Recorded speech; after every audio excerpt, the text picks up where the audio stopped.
Kembali lagi di Cahaya Hati Indonesia dan masih bersama Ustazah kita, Ustazah Syifa Nur Fadila dan Umi Maki. Kita akan membahas ini bagaimana caranya kita menghibur orang yang sakit. Baik Ustazah, ini kadang-kadang kalau ada orang sakit, bukannya kita doain, kadang-kadang suka kita syukurin gitu. Astagfirullahaladzim.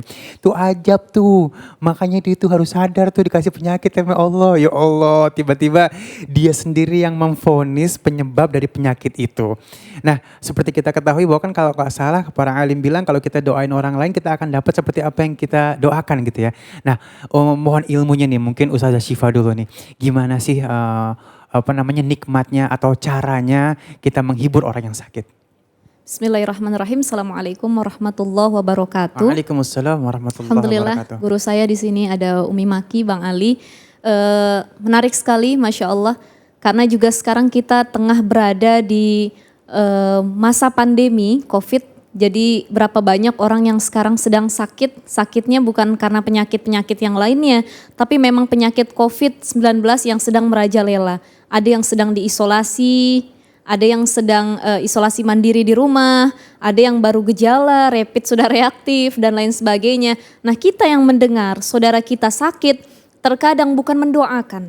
Malah kita mengatakan, udah emang dia bandel sih katanya. Kan kena COVID kan? Iya, nah gitu kan, jadi mensyukuri tadi katanya ya, syukurin deh katanya.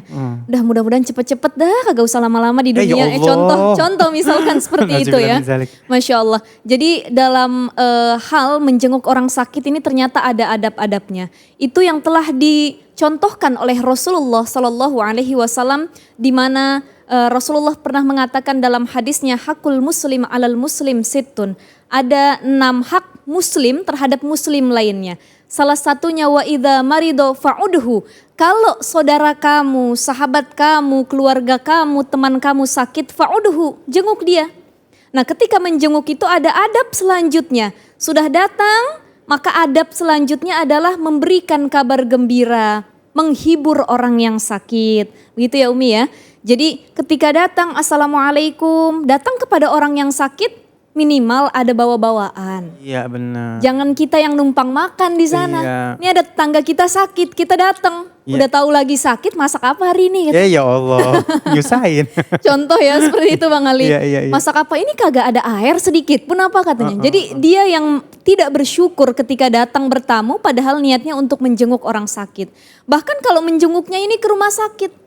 Udah ke rumah sakit minta dibikinin teh. Ya Allah. Ini kan memberatkan orang yang sedang sakit. Iya. Nah, salah satu adabnya menjenguk adalah menghibur orang yang sakit dan tidak memberatkan keadaannya.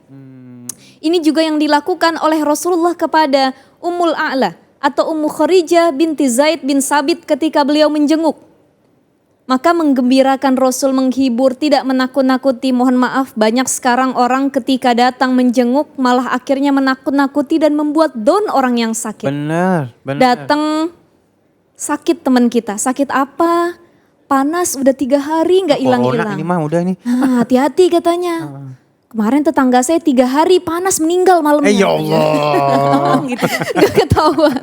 Akhirnya orang yang dijenguk, Masya Allah katanya, saya malam ini mati dong berarti. Akhirnya kan bikin down gitu ya Bang Ali, Umi, Masya Allah. Ada lagi, kamu sakit apa? Saya diabetes katanya, tinggi sekali gula saya udah cek tadi. Hati-hati, tetangga saya udah 5 hari diabetes. Gak sembuh-sembuh, kakinya hitam, dipotong sekarang. Ya? Iya, diamputasi gitu ya. Ini memberikan kabar yang menyedihkan, membuat orang sakit makin down. Apalagi di zaman pandemi ini ada yang kena COVID teman kita, harusnya kita hibur dia. Semangatin ya. Semangat, sembuh. 14 hari isolasi bisa keluar lagi dari Wisma Atlet. Contoh ya. Ini ada tetangga saudara yang positif. Nah, lo kan bandel, apa gue bilang kemarin? Makanya jangan kemana-mana pakai masker menyalahkan orang lain. Padahal kita tidak tahu berapa banyak usaha dan ikhtiar yang dilakukan oleh orang tersebut. Tapi kita langsung menghakimi bahkan menjas apa yang dilakukannya. Jadi seperti itu, kita harus hibur orang tersebut agar penyakitnya itu tidak menjadi beban untuk dirinya. Yang ketiga adalah adabnya mendoakannya. Ketika datang Rasulullah kepada sahabatnya Salman Al-Farisi mendoakan hingga sembuh. Begitu juga kita ketika datang kepada sahabat keluarga kita, kita doakan ya Allah mudah-mudahan sehat walafiat, sembuh, Allah angkat penyakitnya. Dan jangan lupa, ketika kita menjenguk orang sakit, bukan hanya kita mendoakan orang sakit tersebut, tapi kita juga meminta doa dari orang sakit itu. Karena salah satu doa yang paling dimakbul oleh Allah adalah doa orang sakit. Makanya kalau punya sahabat lagi sakit, kebetulan ya Allah doain saya juga sehat terus ya, kamu juga sehat, itu jadi doa buat kita ya Umi ya. Jadi di antara adab-adabnya seperti itu, insya Allah penambahan yang lainnya akan dilanjutkan oleh guru saya Umi Maki. Silahkan Umi. Jazakumullah khair Ustazah izin. Ya subhanallah, paparan yang sangat indah sekali bagaimana kita adab-adab kita ketika kita menjenguk saudara kita, teman kita yang sedang sakit. Salah satunya adalah dengan menghiburnya, subhanallah. Dan cara kita menghiburnya itu sangat banyak sekali. Dengan cara memberikan informasi bagaimana keadaan sakit itu seperti apa.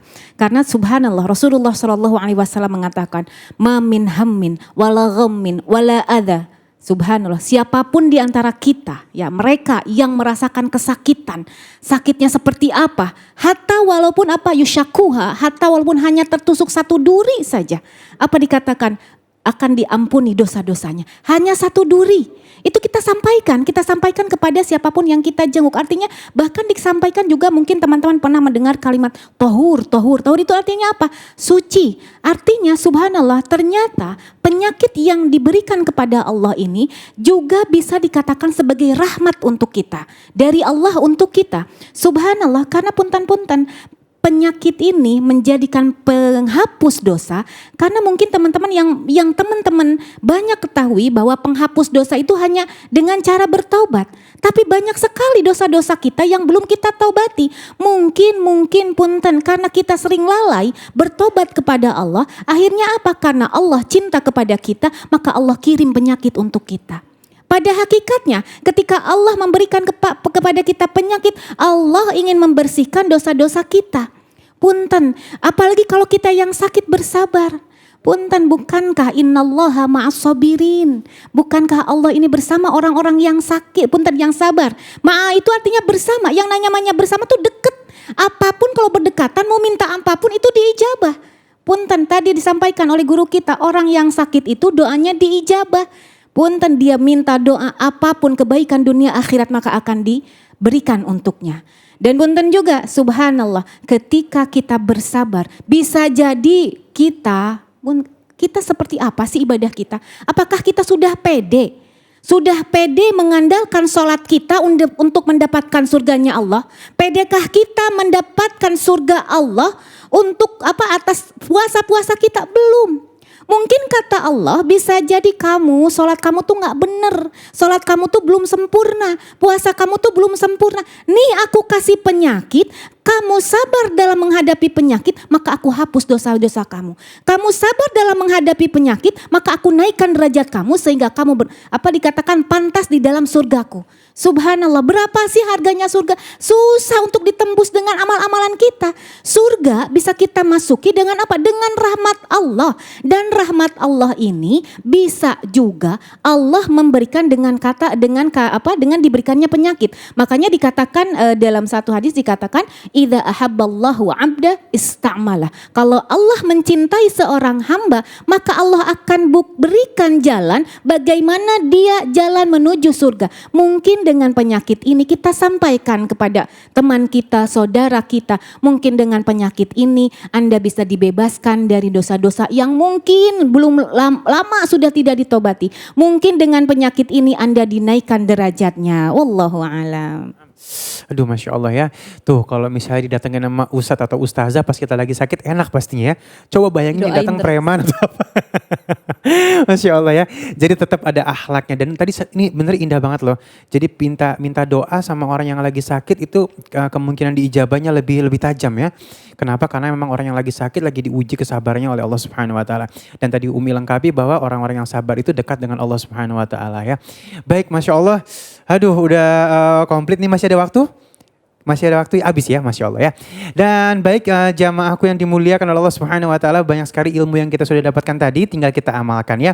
Dan sesaat lagi kita akan masuk ke dalam segmen khusus kita ngaji yuk bersama Ustaz Syam ya.